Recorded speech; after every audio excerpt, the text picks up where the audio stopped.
If you knew that Iran is going to block the Strait of Hormuz, and if you knew that Iran blocking the Strait of Hormuz would affect our energy requirements, our LPG in particular, why were we taking sides? I'm sure we have a relationship with Iran. Again, my question is, didn't you think of that relationship when we made that statement? Didn't we think of that relationship when we made that statement? Were we assuming that, did we take Iran for granted? Saying that they will be, whatever we say they will agree to? Wasn't the government aware that this is the difference between actually what people consume and actually what we can actually produce? Which means that we should be completely dependent on this particular graph, which is your import graph.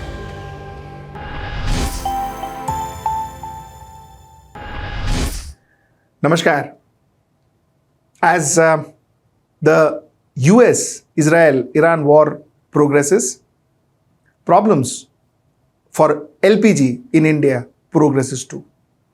In fact, it has reached a sort of crisis in India.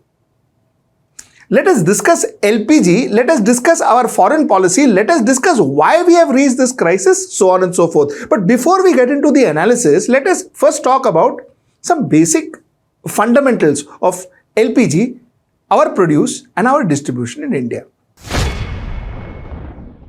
For starters, our consumption of LPG is far higher than what we produce. Therefore, naturally, 60% of our consumption is imported. Now, to take you through some facts and figures like we normally do, let us take you through the imports first, the LPG imports. And this graph is thanks to Indian Express. So, I'm going to quote in 1000 metric tons. In 1998-99, our imports was 1,722. Like I said, my figures are in 1000 metric tons. And by the time we reached 24-25, it shot up to 20,667. This is the difference, what you see on your screen. This is how our imports shot up between 1998 to 2025. Now, let's talk about LPG production and consumption, which is what I spoke to you a little while ago. LPG production and consumption. Our consumption in 1998 was something like 5,352. Like I said, it is in 1000 metric tons that I am quoting, which went up to 29,664 in 23-24. This was our LPG consumption. Now, based on this LPG consumption, earlier on when we consumed 5,352 in 1998-99, we had a local production of 3,599. So the gap was roughly lesser than 2,000. And as we go ahead, our production didn't take off much, not as much as we consumed. Our production in the year 2023-24, where we consumed 29,664, our production was mere 12,779. This is the status. Now, if you look at it from a percentage perspective, 1998-99, our share of LPG production was 5.26%, wherein in 2025-26, our share fell to 4.49%. So, all in all, this figure shows you that your consumption versus your production, the huge gap. And this gap is filled by imports. And bulk of this comes from the Strait of Hormuz. This is what I wanted to make clear before I start my analysis. ठीक है. So now, as a common person, isn't it very clear that if there is a war between Iran and US and Israel and all, it is definitely going to affect our LPG? Isn't that very clear? Isn't it very clear that Iran, the first thing they are going to do to ensure that the world gets involved in this entire conflict is to ensure that they block the Strait of Hormuz? Isn't that very clear? My question is as follows. My question is, if you knew all this, if you knew that Iran is going to block the Strait of Hormuz, and if you knew that Iran blocking the Strait of Hormuz would affect our energy requirements, our LPG in particular, why were we taking sides? Now, Jaishankar, Mr. Narendra Modi, all of them are constantly telling the nation that, listen, we are trying to talk, we have got great relationship, we've got fantastic rapport with Iran, and we are trying to ask them to kind of release our ships. Why? Why all this effort now? What were you thinking when you said this? India stands with Israel firmly, with full conviction in this moment and beyond. What were you thinking?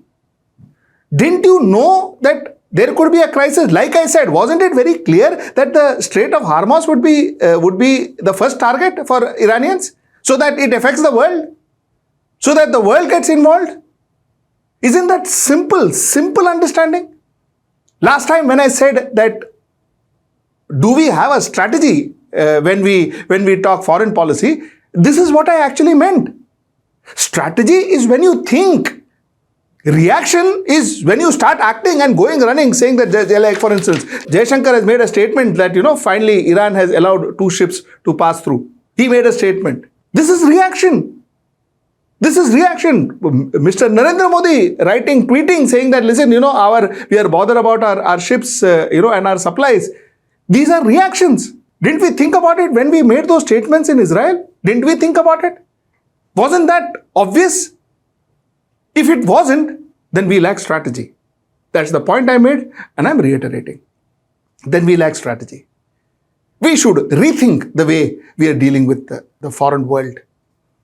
Number one. Number two is, like for instance, let me also take you through an article in Hindustan Times where Mr. Jaishankar says that Iran got nothing in exchange for Indian flagship passage. We have a relationship. I'm sure we have a relationship with Iran. I'm sure we have a relationship with Iran. Again, my question is, didn't you think of that relationship when we made that statement? Didn't we think of that relationship when we made that statement? Were we assuming that, did we take Iran for granted? Saying that they will be, whatever we say they will agree to? Didn't we put that particular relationship in jeopardy? You see, my point is not that we should have animosity against Israel. That's not my point. Of course, that's not my point. Why should we? But this is not our battle. This is not our war. This is not our immediate problem. Like India historically was, we should be non-aligned. We should be non-aligned. This is not our battle. That's the point I was trying to make. The third point I wanted to make. Now, let's come home. You see, the Pradhan Mantri Ujjwala Yojana was launched in 2016. The Pradhan Mantri benevolently went and said that everybody should get gas. Everybody should get LPG. Which is very nice. Actually very nice. But is progress that easy? That one fine day, we just decide that everybody will get LPG, everybody will get cars, everybody will get planes. Is progress that easy? The problem is, and which is something, again, we've been talking for years. The problem is, we announce and then we think how to cater to that announcement. See on your screen once again, look at the difference between the consumption and the production. Wasn't the government aware that this is the difference between actually what people consume and actually what we can actually produce? Which means that we should be completely dependent on this particular graph, which is your import graph. 60% of our LPG is imported. We have to be completely dependent on imports for LPG if we have to keep up to our promises. Weren't we aware? If we weren't aware, then again, I question this concept of strategy. Is there a strategy, or do we just make announcement and then we think, abhi kya karne ka? Is that how we do things? Because clearly, anybody will look at this and say that, listen, you know what, first let us increase our capacity. Let's increase our production capacity and then let's start promising people.